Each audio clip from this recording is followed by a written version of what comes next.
It's time to make up some sourdough fruitcake for Festivus. Here's how we do it. On the night before baking day, to a cup of sourdough starter, add 1 1/2 cups of white flour and 1 cup of warm water.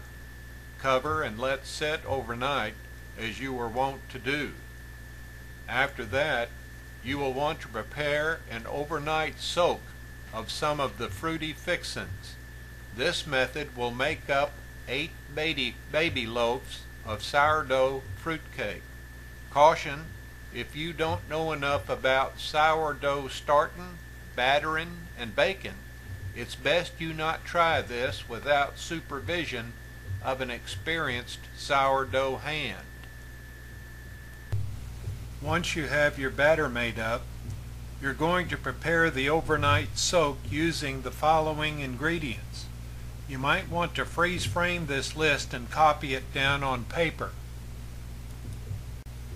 So let's prepare the overnight soak. Wash and drain 1 1/2 cup of white raisins and 1 1/2 cup of currants. Chop the raisins. Next, to the raisins and currants, we're going to add all of the candied fruit. Stir in 1/2 cup of candied pineapple.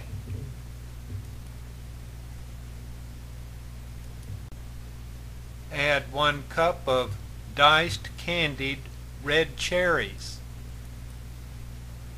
Next, add 1/2 cup of candied pineapple, yellow pineapple, 1/2 cup of candied green pineapple, 1/2 cup of candied orange peel, 1/2 cup of candied lemon peel, and equally important, 1 cup of real sherry, not cooking sherry.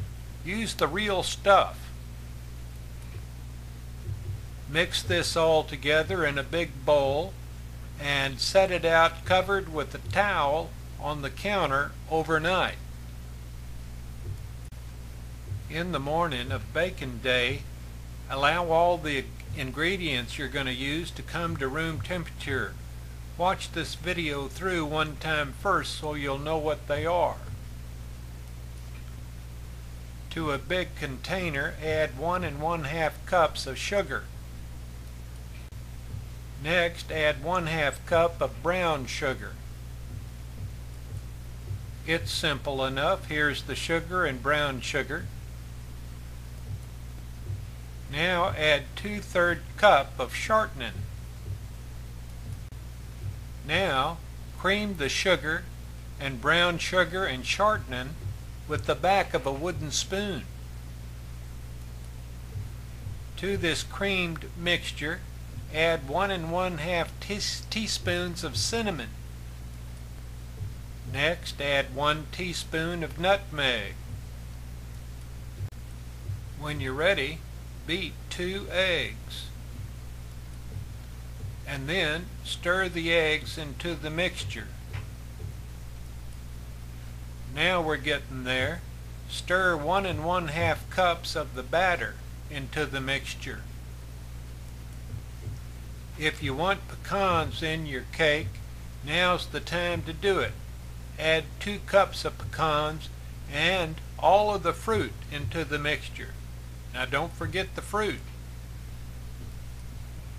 Next, sift up 4 cups of flour, 1 teaspoon of baking soda, and 2 teaspoons of salt. Mix this up and then stir 1/2 cup at a time into your mixture. We're almost there. Stir the mixture until there are no lumps and preheat your oven to 275 degrees.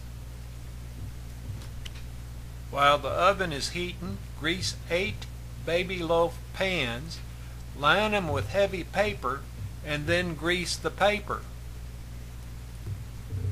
Now you pour the batter into the greased baby loaf pans. Bake these loaves for approximately 2.5 hours. Ooh la la! Remove from the oven and cool on wire racks. Then remove the cakes from the pans. Now here's the fun part. Spoon 2 to 3 spoonfuls of sherry or brandy of your choice over the top of each baby loaf and wrap each loaf in plastic saran-like wrap for storage in the refrigerator.